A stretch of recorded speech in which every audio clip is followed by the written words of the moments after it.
இன்றைக்கி நம்ம பீட்ரூட் பொரியல் எப்படி செய்யலான்றதை பார்த்துடலாம். ஸ்டவ்வை ஆன் பண்ணிவிட்டு ஒரு கடாயை வச்சு நல்லெண்ணெய் ஆட் பண்ணிக்கலாம். கடுகு சேர்த்துக்கலாம். கடுகு நல்லா பொரிஞ்சதும் கருவேப்பிலை, வரமிளகாய் சேர்த்துக்கலாம். பெரிய வெங்காயம் ஒன்று சின்னதாக கட் பண்ணி வச்சதை சேர்த்துக்கலாம்.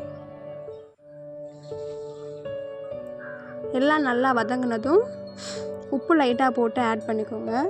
நல்லா கிளறி விட்டுக்கிட்டே இருங்க.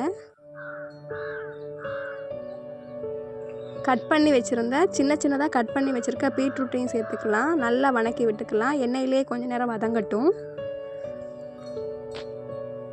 நல்லா கிளறி விட்டுக்கிட்டே இருந்தோம்னா கொஞ்சோண்டு தண்ணி ஊற்றி உப்பு கொஞ்சம் ஆட் பண்ணி வேக விட்டுறலாம். கொஞ்சமாக தண்ணி ஆட் பண்ணி ஒரு மூடி போட்டு நல்லா வேக விட்டுறலாம்.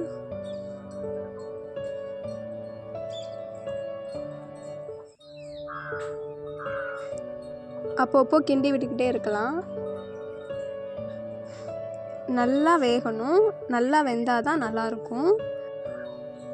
இதே மாதிரி பீட்ரூட்டை சீவியும் நம்ம பொரியல் செஞ்சுக்கிறலாம். நான் இன்றைக்கி சின்னதாக கட் பண்ணி பொரியல் செய்கிறேன். தேங்காய் பூ போட்டு செஞ்சால் டேஸ்ட்டாக இருக்கும். நல்லா கறி விட்டுட்டே இருக்கலாம். நல்லா தண்ணி இல்லாமல் வெந்ததுக்கப்புறம் எண்ணெயிலே கொஞ்சம் நேரம் வதங்கட்டும். நல்லா வதங்கினதும் தேங்காய் பூ ஆட் பண்ணி கிளறி விட்டுக்கலாம்.